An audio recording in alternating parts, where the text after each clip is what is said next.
하나님 말씀은 마태복음 12장 43절, 마태복음 12장 43절 45절까지 봉독해 드립니다.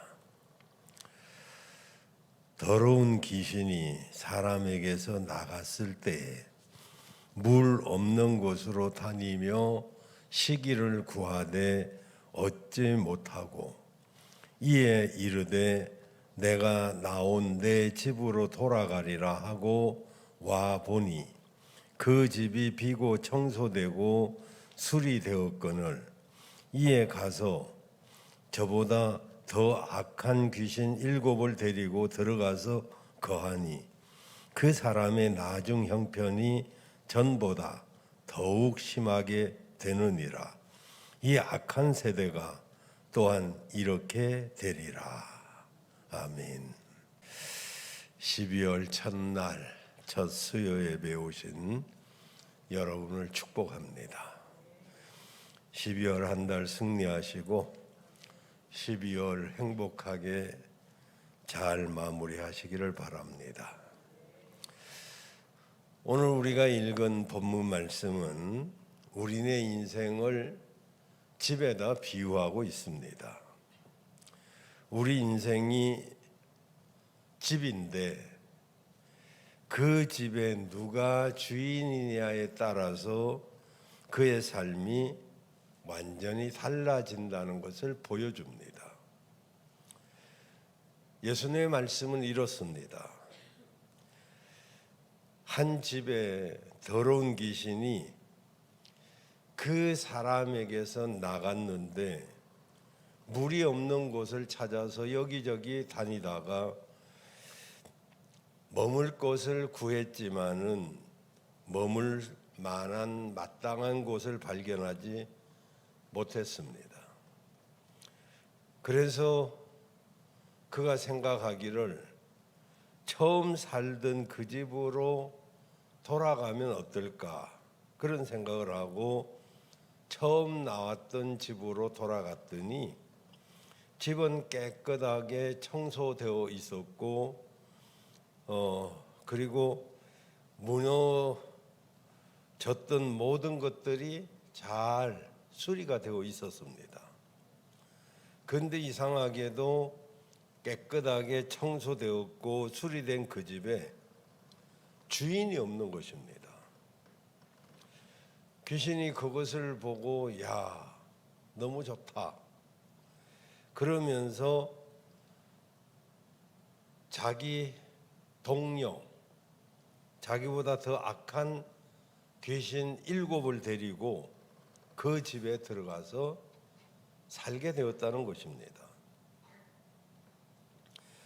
처음 귀신 하나가 살 때보다 악한 귀신 7이 와서 살게 되니까 깨끗하게 수리되었고 좋았던 그 집이 더 난장판 집이 되고 말았다는 것입니다. 지난번보다도 훨씬 더 더럽고 더 심하게 망가지고 그 사람이 더 악하게 됐다는 것이죠. 오늘 저는 내 인생의 집의 주인은 누구인가 이런 제목으로 말씀을 드리려고 합니다. 여러분, 우리가 이 본문에서 생각해 볼 첫 번째 것은 인생의 집이라는 집에는 주인의 자리가 비어 있으면 안 된다는 것입니다. 여기 비어 있다 이 말은 무의미하다, 무가치하다, 생명력이 없다 그런 뜻을 가진 낱말입니다. 그러니까 주인이 없는 빈 집 같은 인생은 삶에 의미가 없고 가치가 없고 생명에 감격도 없는 쓸쓸한 삶을 말합니다. 오늘날 사실은 얼마나 많은 사람들이 주인 없는 빈집처럼 살아가고 있는지 모릅니다. 삶의 주인이 없어요. 그러니까 그 사람의 삶의 목적도 없고 삶의 가치도 그리고 생명력도 없는 삶을 살고 있습니다. 그저 하루하루 무가치하게 살아갈 뿐입니다. 사탄은 그래서 오늘도 비어있는 집을 찾아서 다닙니다. 베드로전서 5장 8절에 너희 대적 마귀가 우는 사자같이 두루 다니며 삼킬 자를 찾나니 그렇죠. 그래서 우리 보고 근신하고 깨어 있으라고 하면서 이 빈집을 찾아다니는 사단 마귀, 그의 졸개들 귀신이 이렇게 다니고 있다는 것이죠. 어떤 사람 찾습니까? 주인 없는 빈집, 물이 없는 빈집을 말합니다. 그 주인이 없어 비어 있는 그 집은, 그 사람은 어김없이 사단 마귀의 표적이 되는 것이죠. 오늘 본문의 말씀은 이렇게 말씀하고 있습니다. 일단 귀신이 나갔던 그 집이 깨끗하게 소재되어 있었고 잘 수리되어 있었지만은 그 집에 주인이 없더라는 것이죠. 아무도 살지 않았습니다. 그러자 귀신이 이거 잘 됐다 그렇게 생각하고 악한 영 7을 데리고 그 집에 들어가 살게 됩니다. 여러분 사무엘하 11장에 보면 이런 이야기가 나옵니다. 이스라엘과 암몬 자손 사이에 전쟁이 벌어졌는데 그때 다윗이 이스라엘 군대를 데리고 나가서 싸우게 됩니다. 근데 전쟁이 지루하게 이렇게 계속되는데 이스라엘이 첫 번째 싸움에 승기를 잡았습니다. 그 다음에 다윗은 그 용맹한 요압 장군을 군 사령관에 임명하고 그리고 암몬과의 전쟁을 하도록 맡겼습니다. 왜냐하면은 조금 지루하긴 하지만 싸워보니까 자기 없어도 다윗이 없어도 충분히 이길 수 있는 그런 전쟁이기 때문에 왕이 나까지 나갈 필요는 없겠다 이렇게 생각이 드는 것이죠. 그리고 이제 요압 장군이 군대를 이끌고 전쟁터에 나가자 예루살렘 사람 이제 왕궁에 돌아온 다윗은 뭐 마음이 탁 놓이고 뭐 할 일이 없었어요. 그래서 어느 날 실컷 낮잠을 자고 저녁 무렵이 돼가지고 바람을 쐬러 왕궁 옥상에 올라갔다가 옥상에 산책을 하다가 담장 너머에서 한 여인이 목욕을 하고 있는 것을 보고 이 다윗이 완전히 욕정에 사로잡히게 됩니다.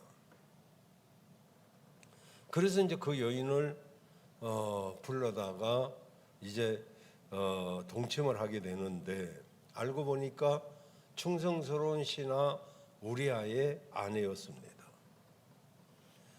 그야말로 다윗은 엄청난 죄를 짓게 되었는데 그걸로 끝난 게 아니고 이 다윗은 그 죄를 뒤집어 엎기 위해서 전쟁에 나가 있는 우리아를 불러가지고 그 아내하고 자게 만들려고, 그래야 그 배에 있는 아기가 우리아의 아이가 될 테이니까. 근데 우리아가 얼마나 충성스러운지, 내가 전쟁에 있고 내 부하들이 전쟁에서 고생하는데 내가 어떻게 집에 가서 편하게 먹고 자고 하겠냐, 그러면서 집에 가지 않습니다. 몇 번이고 술을 먹이고 별짓을 다 해도 우리아는 움직이지 않습니다. 그러니까 이 다윗이 교활해가지고 편지를 써서 일부러 암문하고 전쟁을 막 험하게 해서 결정적일 때 우리아만 두고 다 도망와라. 다시 말하면 우리아를 죽여라. 그런 편지를 우리아 손에 들려가지고 보냅니다. 우리아는 영문도 모른 채 오직 나라를 사랑하고 정말 충성스러웠던 그는 자기 죽이라는 편지를 가져다가 요압에게 주고, 그리고 마침내 이 우리아는 억울하게 죽고 맙니다. 그렇게도 믿음이 좋았던 다윗이 왜 그런 큰 죄를 지었는지 여러분 아십니까? 물론 그가 정열의 사람이라 그럴 수 있겠다 싶지만은 실제로 정확하게 여러분에게 말씀을 드린다면 그가 할 일이 없었기 때문입니다. 우리가 그저께 새벽에 노동이 복이다 이런 제목으로 말씀을 드렸는데, 무슨 노동이 복일까? 좀 놀고 먹는 것이 복이지. 근데 여러분, 적당한 일거리가 있다는 것이 얼마나 복인지 아십니까? 여러분, 쉬는 것도 하루 이틀이지 맨날 쉬어봐봐요. 내가 뭔가 일할 수 있는 일거리가 있다는 것이 얼마나 귀한지 몰라요. 만약에 일거리가 없으면 일거리를 만들어서라도 해야 돼요. 근데 이 다윗이 정말 할 일이 있었더라면, 우리가 일을 열심히 하는 사람들은 딴 생각할 겨를이 없어요. 근데 한가하게 뭐 할 일도 없고 그냥 등 따시고 배부르고 그러면 엉뚱한 생각을 하게 되는 거죠. 그 지금 전쟁에 대한 걱정도 없고 뭐 나라는 잘 돌아가고 아무것도 할 일이 없고, 그 할 일이 없어서 심심해가지고 느긋하게 옥상을 거닐다가 결국 이 엄청난 죄를 짓고 맙니다. 여러분, 심심해 죽겠다는 사람, 심심하게 살아가는 사람들에게는 반드시 사단 마귀의 틈을 넣어주게 됩니다. 심심한 마음에 마귀가 자꾸 그 생각을 이상하게 끌고 가는 거죠. 너무 바쁘게 사는 것도 물론 바람직한 것은 아니겠습니다만은, 왜냐하면 너무 바쁘게 살면 또 하나님을 잊어버리니까. 그래서 정작 중요한 일을 하지도 못하고 살 수밖에 없기 때문에 너무 바빠도 문제지만, 반대로 너무 한가로워가지고 너무 심심한 거, 이게 바람직한 게 아니에요. 그래서 인생을 여유롭게 사는 것도 좋지만은 할 일이 없이 한가롭게 살면 안 됩니다. 일부러라도 일거리를 만들어서 살아야 돼요. 한가롭다 보면 이 생각 저 생각 하면서 생각하지 말아야 될 것까지도 생각하게 되고, 이제 가서는 안 될 곳까지 가게 되고, 가져서는 안 될 것마저도 갖고 싶은 그런 생각을 하게 됩니다. 그 마귀가 바로 그런 허점을 놓치지 않는 것이죠. 여러분, 빈집은 이용합니다. 우리 옛날에 시골에 살 때 보면 아주 쓰러져 가는 집이 있었어요. 그 쓰러져 가는 집, 곧 무너질 것 같은 그 집, 그 집이 있었는데 그 주인한테 이거 집 무너질 것 같다. 어떤 사람이 그러니까 그 집주인이 내가 살고 있는데 왜 무너집니까? 희한하게 안 무너졌어요. 여러분, 낡은 헌집도 사람이 살면 안 무너집니다. 물론 그가 손을 좀 보겠죠. 근데 괜찮은 집도 사람 안 살아보세요. 얼마 안 있으면 귀신 나오는 집같이 하다가 어느 날 무너져 버리고 말아요. 그러니까 좀 낡은 집이라 할지라도 사람이 사는 집하고 조금 괜찮은 집이라도 안 사는 집하고는 이렇게 표가 납니다. 그래서 우리가 첫 번째 꼭 기억해야 될 것은 빈집은 위험하다. 더군다나 내 인생의 빈집은 더 위험하다.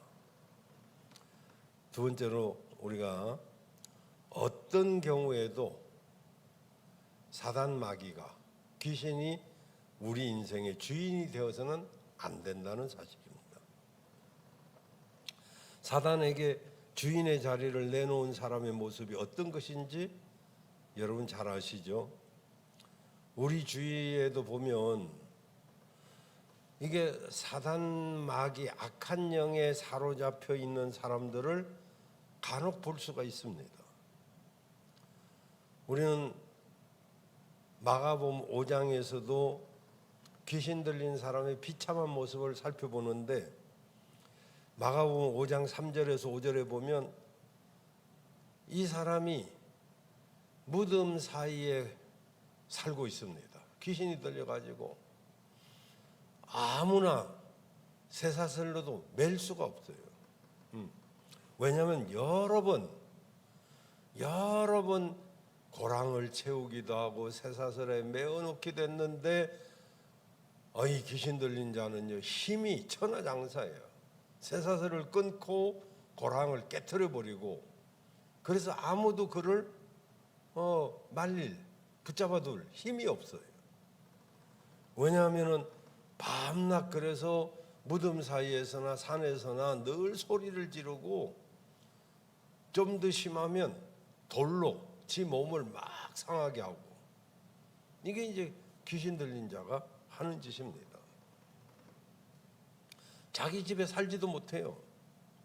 귀신이 그를 막 귀신이 많이 있는 그런 묘지로 끌고 가서 무덤 사이에 살게 만듭니다. 그래서 밤이나 낮이나 귀신이 그 속에서 막 뛰어댕기니까 이 사람도 그냥 산소 묘지에서 막 이리 뛰고 저리 뛰고 그리고 고함을 질러댑니다.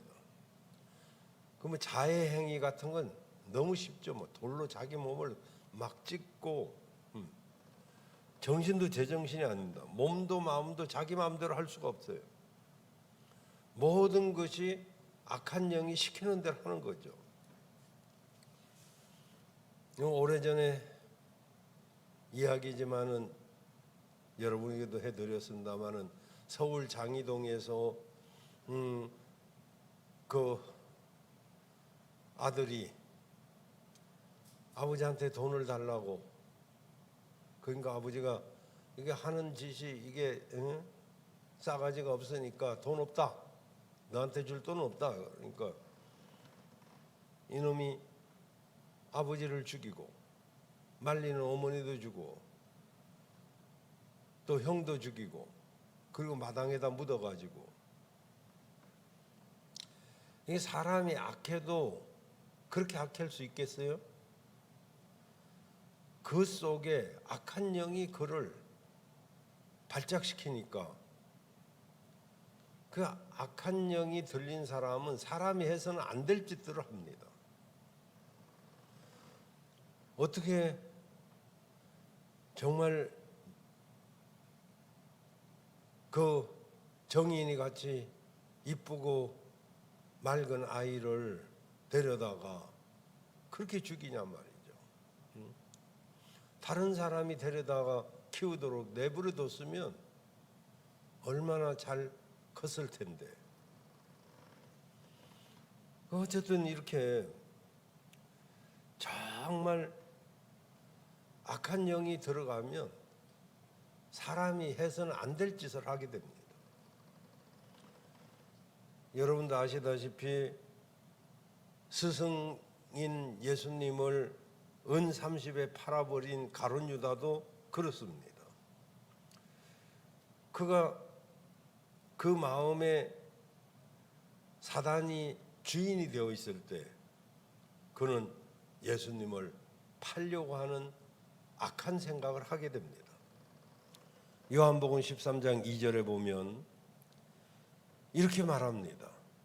마귀가 벌써 시몬의 아들 가룟 유다에게 그 마음에 예수를 팔려는 생각을 넣었다 그러죠.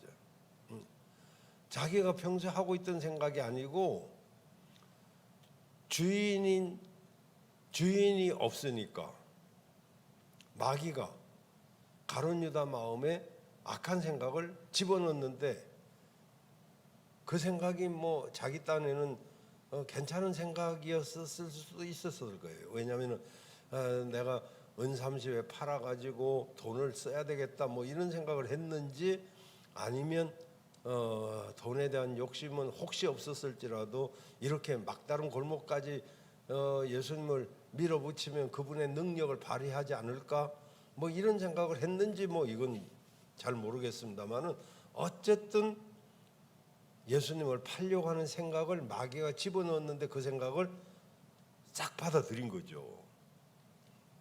우리가 루터의 말처럼 어떤 생각이 들 때 그 생각을 우리가 잘 분별할 수만 있다면 얼마나 좋겠어요. 루터가 그런 말을 했잖아요.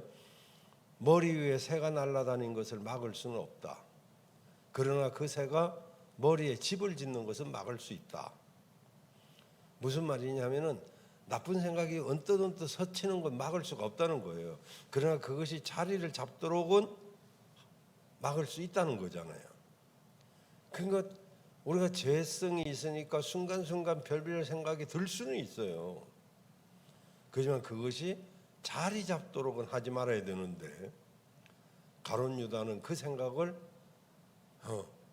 아멘하고 받아가지고 그래가지고 그 생각을 지 생각으로 만들어가지고 그래서 결국 은 30이라는 노예 한 사람의 몸값으로 예수님을 팔아버리고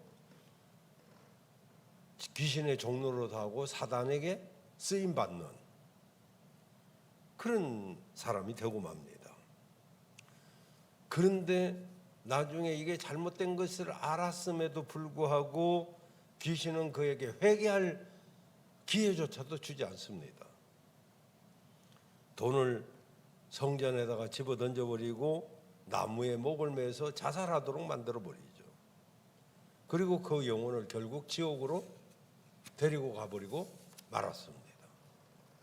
이게 이제 귀신이 그 속에 들어와서 사는 사람의 결과죠. 여러분, 귀신은 요한복음 8장 44절에 보면 거짓말쟁이요 거짓의 아비입니다. 그래서 귀신이 주인이 되면 거짓말을 밥 먹듯이 하는 거예요.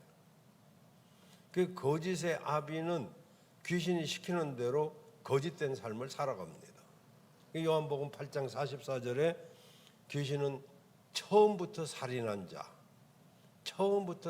자고 그 속에 진리가 없기 때문에 거짓말할 때도 다 지 것으로 말하고 이 거짓말쟁이고 거짓말의 아비가 돼. 거짓말의 시초가 누구냐? 사단 마귀라는 거죠. 귀신이라는 거죠. 그래서 우리는 정말 거짓말 하지 말아야 돼요. 어쩔 수 없이 거짓말을 하게 될 때도 있긴 하겠지만은 거짓말을 하면 또 다른 거짓말을 또 해야 됩니다. 그 거짓말을 덮으려면은 그래서 가급적이면 거짓말을 하지 말아야 돼. 가급적이 아니라 아예 안 하면 제일 좋고. 이게 사단이 이 귀신이 거짓말쟁이니까 그 시키는 대로 하다 보니까 나중에 살인까지 하게 된단 말이에요. 저주하는 거 귀신이 시키는 거예요. 원망 불평하는 거 이것도 깊이 들어가면 나중에 귀신이 그 사람 갖고 노는 거예요. 그 베드로를 막 까부르듯이 키에 막 이렇게 키 알죠? 거기다가 콩이나 이런 걸 넣고 막 이렇게 까불면 이제 알곡은 안으로 들어오지만은 쭉정이는 밖으로 나갑니다. 그래서 교회도 무슨 일이 있으면요, 쭉정이들은 나가게 돼 있어요. 그러니까 알곡이 돼야 돼. 알곡은 계속 안으로 이렇게 들어오고 그러는데 쭉정이는 날아가 버린단 말이에요. 오늘날 그런 사람이 얼마나 많습니까? 정말 오늘날도 예를 들어서 귀신을 자꾸 불러들이는 사람도 있어요. 구슬 뭐 한다든지 무당을 찾아다닌다든지. 여러분 코미디언이나 이런 걸 보면은 그 무당 노릇이나 점쟁이 노릇을 하면서 역할을 하는 사람들이 있잖아요. 뭐 역을 맡아서 그런지 자기들이 그런 역할극을 해서 하는지는 몰라도 지금까지 그 역을 맡았던 사람들은 거의가 다 그 잡신을 신내림을 받아가지고 무속인 생활을 하는 사람들이 많다는 거 아시죠? 그래서 성경은 악은 모양이라도 버리라고 그랬어요. 자꾸 흉내내고 그것을 하다 보면 옛날에 뭐 부채도사하던 뭐 장아무개니 요새는 뭐 이수건하고 뭐 김장훈인가 뭐 이런 것들이 무엇이든지 물어보삼인가 뭐 언뜻 하길래 내 보던 않았습니다만은 아이고 저런 것들이 저러다가 이제 또 신내림을 받는다고 또 그러겠지. 어느 날 무당이 돼 있을 텐데 거의 그런 사람들이 많이 있잖아요. 그러니까 악한 것은 모양이라도 자꾸 버려버려도 해야지. 그 옛날에 우리나라는 귀신이 얼마나 많았는지 너무 많은 귀신들을 섬기며 살아왔어요. 마당에 가면 마당 귀신이 있고 부엌에 가면 부엌 귀신이 있고 화장실에 가면 화장실 귀신이 있고 헛간에 가면 헛간 귀신이 있고 그래갖고 여자들이 화장실도 마음대로 못 갔어요. 또 마당에 가면 쌀이 빗자루 그 빗자루 귀신도 있고 뭐 하여튼 뭐 귀신들이 그렇게 많았어요. 그 부엌 귀신, 광 귀신. 그러다 보니까 매년 새해가 되면 그 귀신들한테 잘 봐달라고 그래가지고 고사도 지내고 먹을 것도 갖다 바치고 그것뿐입니까? 오늘날 현대인들도 역시 배웠다는 사람들이 막 대학 같은 데서도 고사를 지내잖아요. 그리고 정치인들도 그 무당에 뭐 하는데 왕자는 새겨가지고 그런데요. 아니 좌우지간 보통 문제가 아니잖아요. 정가 사범인 사람이 대통령 되려고 그러고 손바닥에 왕자를 쓰긴 사람이 대통령 후보라고 그러고 양쪽 다 이거 보통 문제가 아니에요. 어쨌든 간에 뭐 좋은 사람이 돼야 될 테지만은 그래서 이제 왜 마귀가 그 좋은 집들을 뺏기려고 하겠어요? 차지하고 오래오래 살고 싶겠지 마귀도. 그러니까 악한 귀신 7을 데리고 와가지고 그 사람 형편이 처음보다 더 나빠지는 거예요. 그래서 이제 우리가 교회도 마찬가지죠. 어떤 사람이 교회 안에 들어오면 그가 확실하게 예수를 믿도록 해줘야지 안 그러면 교회를 좀 다니다가 안 다니면 이 사람은 7배로 악해지는 거 아셔요? 나도 다 다녀봤다. 나도 해봤다. 그러면서 이 사람이 자기 행동을 정당화하기 위해서 교회를 막 비난하기 시작합니다. 뭐 목사가 어떻고 장로가 어떻고 뭐 권사가 어떻고 이러면서 그래서 나는 교회를 안 다닐 수밖에 없다는 것을 합리화시키기 위해서 7배나 악해져요. 이런 불신자들이 교회를 비난합니까? 실제로는 교회를 다녔던 사람들이 훨씬 더 교회를 비난하는 게 이 말씀 그대로예요. 처음에도 귀신이 하나 살았지만은 나중에는 7 귀신이 들어와 버리니까, 그래서 전도를 해보면 아시지만은 옛날에 나 청년 회장이었다, 학생 회장이었다 이런 애들 많아요. 지금 안 다닌다. 뭐 여전도 회장이었다, 뭐 했다 이런 사람 많잖아요. 왜 그래요? 처음보다 7배나 나빠졌어요. 귀신이 그 좋은 집을 안 뺏기려고. 깨끗하게 청소됐지, 물도 없지. 물이 없다는 것은 말씀이 없다는 이야기예요. 교회는 다녔는데 말씀이 없어요. 그러니까 자기 생각이 기준이 되죠. 내 생각은 이렇게 해야 되는데 왜 이렇게 하냐? 이거 다 내 생각 아니? 우리 생각이 중요한 게 아니라 하나님이 어떤 것을 좋아하는가, 교회에 어떤 것이 유익이 되는가, 이런 것들을 생각해야지 자기 생각 가지고 하니까 다 자기 생각이 옳지. 그래서 이게 문제가 생기는 거예요. 그래서 우리가 마지막으로 이제 우리는 귀신이 우리 인생의 주인이 되게 해서는 안 되고 예수님이 우리 인생의 주인이 되게 해야 됩니다. 다른 어떤 존재도 우리의 주인이 되면 안 돼요. 이게 오늘 본문에서 배워야 될 3번째 교훈이에요. 빈집은 안 된다. 마귀가 주인 되면 안 된다. 예수님이 우리 주인이 돼야 된다. 우리 마음과 삶을 주인 없는 빈집으로 놔두면 안 돼요. 거기에 얼른 주인을 모시고 와야 돼요. 안 그러면 7배나 더 나빠져요. 45절에 보면 이 악한 세대가 바로 이렇게 된다, 이렇게 말씀해요. 이게 무슨 말씀입니까? 예수님 당시 이스라엘 백성들이 오늘 비유에 나오는 귀신을 주인으로 모신 사람과 같게 된다. 이 악한 세대가, 지금 이 시대가 그렇게 될 수 있다, 이 말이죠. 그래서 하나님께서 예수님 왜 이 땅에 보내셨습니까? 그 이유가 뭡니까? 하나님은 이스라엘의 주인 아니신가요? 주인이신 하나님께서 주인을 잊어버리고 살아가는 그들에게 당신의 독생자 예수 그리스도를 주인으로 보내주신 거예요. 그런데 생명의 빛으로 오신 예수님을 어둠인 세상이 받아들이질 않습니다. 그들은 자기 백성에게 찾아오신 예수님을 외면합니다. 영접지 않습니다.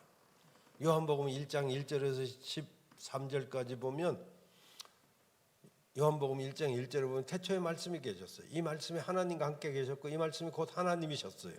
이 말씀이 그 다음 2절에 보면은 그가 태초에 하나님과 그는 예수님입니다. 하나님과 함께 계셨고, 그 다음 3절에 보면 만물이 그로 말미암아 지음받, 하나님 성부 하나님도 천지 창조하셨고 성자 하나님도 만물을 창조하셨는데 그가 없이는 하나도 그가 없이 된 것이 없어요. 그래서 4절에 보면 그런데 생명이 있었으니 이 생명이 사람들의 빛이요, 말씀이 빛이고 그 빛이 어둠의 빛이 돼 어둠이 깨닫지를 못했어요. 그리고 하나님께로서 보내심을 받은 사람이 나타나는 이게 이제 요한인데, 그런데 이제 11절을 보시면 이 말씀과 생명의 빛이 자기 땅에 오매 자기 백성이 영접지 아니하였으나 영접하는 자 곧 그 12절 곧 그 이름을 믿는 자들에게는 하나님의 자녀가 되는 권세를 주셨으니, 13절에는 이는 혈통으로나 육정으로나 사람의 뜻으로 나지 아니하고 오직 하나님께로서 난 자들이니라. 그러니까 예수님이 빛 대신 예수님이, 말씀이신 예수님이 이 땅에 오셨어요. 빛으로 오셨지만은 어둠에 있던 자기 백성이 깨닫지 못했어요. 알지 못했어요. 영접하지 않았어요. 그러나 영접하는 자들에게는 하나님의 자녀되는 권세를 주셨으니 이것은 혈통으로도 안 된대요. 나는 요 말에 조금 억울한 생각이 들어요. 왜냐하면 혈통도 좀 봐주면 얼마나 좋겠어요? 아버지가 목사면 아들도 좀 잘 되면 얼마나 좋겠어요? 안 된대요. 아버지가 목사라도 안 되고 장로라도 안 되고 신학자라도 안 돼. 믿음은 왜냐하면 각각이거든요. 육정으로도 안 된대요. 13절 그대로 보면 혈통으로도 안 되고 13절 육정으로도 안 돼. 육정은 뭐냐 하면은 사람의 정이죠. 너하고 나하고 가깝잖아요. 그럼 좀 봐줘야 되죠. 화천대유도 다 봐주는 거 아니에요? 너하고 나하고 그런 사이요? 네가 나한테 문제 생기면 이렇게 해줘. 이게 육정이잖아요. 사람의 뜻으로도 되지 않아요. 오직 하나님께로 난 자들만이 하나님의 자녀가 될 수 있어요. 그리고 우리가 누굽니까? 예수님을 내 인생의 주로 모신 사람들 아니요. 우리가 말로만 주여 주여 하면 안 되잖아요. 주여 주여는 당신이 나의 주인입니다 이런 뜻 아니에요? 그럼 주인의 뜻대로 해야지. 말로는 주여 주여 하지만 속으로는 나요 나요. 내가 주인이지. 그러면 예수님을 주인으로 모신다는 건 뭘 말하느냐면 두 가지 뜻이 있어요. 하나는 우리 안에 예수 그리스도의 마음을 품는 거예요. 우리 안에 예수님이 계셔야 되잖아요. 그게 말씀 아니에요? 그 귀신이 뭘 찾습니까? 물 없는 곳을 찾았잖아요. 그러니까 우리 마음에 뭐가 있어야 돼요? 물이 있어야 돼요. 물이. 그럼 귀신이 못 오죠. 물이 뭡니까? 말씀이죠. 아니 수요 예배 안 온다고 뭐 구원 못 받나요? 새벽 예배 안 온다고 구원 못 받나요? 그건 아니잖아요. 예수 그리스도를 영접함으로 우린 구원 받는데, 그러나 구원 받은 사람은 집을 청소는 했지만은 그러나 말씀이 없으니까 물이 없어요. 물이 없으니까 귀신이 그 사람을 언제 쓰러뜨릴지 몰라. 그래가지고 7배나 악해져요. 내가 그 전에 진짜 펄펄 뛰고 나도 뭐 가지가지 은사 다 받았다 야. 현재는 지금 어떤데? 과거에 잘한 거, 그거 잘한 거죠. 그 소용 없는 건 아니죠. 근데 그렇게 잘했으면 현재도 잘해야지. 그 물이 없어져 가는 거 모르고 내 안에 말씀이 없어요. 그러면 그 사람 형편이 나중에 7배나 나빠질 수 있단 말이에요. 그러기 전에 내 안에 예수 그리스도의 마음을 품든지 말씀을 내가 풍성하게 갖든지, 그 읽든지 듣든지 해야지. 읽지도 않지, 듣지도 않지. 그러면 옛날에 펄펄 뛰면 무슨 소용이 있어요? 지금은 아무것도 아닌데. 그러면 안 되죠. 그래서 우리 안에 말씀을 채워둬야 돼요. 그래서 여러분 우리 새벽 예배 지금까지 잘 다니신 분은 성경을 통독하는 그대로 처음부터 끝까지 여러 성경을 거의 다 우리가 했지만은, 그렇지 않은 사람은 그냥 그때그때 필요한 말씀만 들었지 처음부터 끝까지 들은 성경이 몇 개나 되고 있어요. 어쨌든 너희 안에 이 마음을 품으라 곧 그리스도 예수의 마음이니, 이 말은 내 집을 예수 그리스도의 마음으로 채워라 이런 이야기예요. 우리가 예수님으로 내 마음을 채워야 돼요. 아멘이십니까? 그리고 또 하나는 예수님을 주인으로 모신다는 것은 바로 성령님을 내 마음에 모시는 걸 말해요. 그러니까 말씀을 채우고 성령님을 모셔드리고, 이 두 가지만 하면 우리는 빈집이 아니에요. 여러분 고린도전서 3장 16절에 보면 고린도전서 3장 16절에 보면 너희가 하나님의 성전인 것과 우리가 하나님의 성전이에요. 우리 자신이 왜 성전입니까? 하나님의 성령이 너희 안에 있기 때문에. 하나님의 성령이 너희 안에 거하시는 걸 너희 알지 못하느냐? 알아라는 이야기잖아요. 그래서 성령이 내 안에 계셔야 돼요. 성령이 내 안에 오시면 우리는 하나님의 성전이 되는 것이죠. 빈집이 아닙니다. 왜? 내 안에는 말씀이 계시고 성령이 계시니까. 귀신이 이런 집은 한 길로 왔다가 7길로 도망가 버려요. 이 집은 뭐 주인이 딱 있구만. 도둑들은요 다 주인이 없는 집을 찾죠. 주인 있는 집 그건 뭐 강도나 들어오고 그렇겠죠. 근데 우리 주님이 요한복음 10장 10절에 뭐라고 말씀하냐면 도둑이 오는 것은 죽이고 빼앗으려고 오는 것이고 내가 온 것은 주님이 오신 것은 양으로 생명을 얻게 하고 더 풍성히 얻게 하려 하심이니라.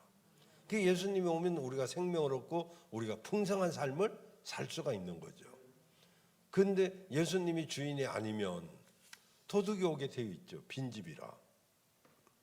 그래서 오늘 꼭 기억할 것은 빈집은 위험하다.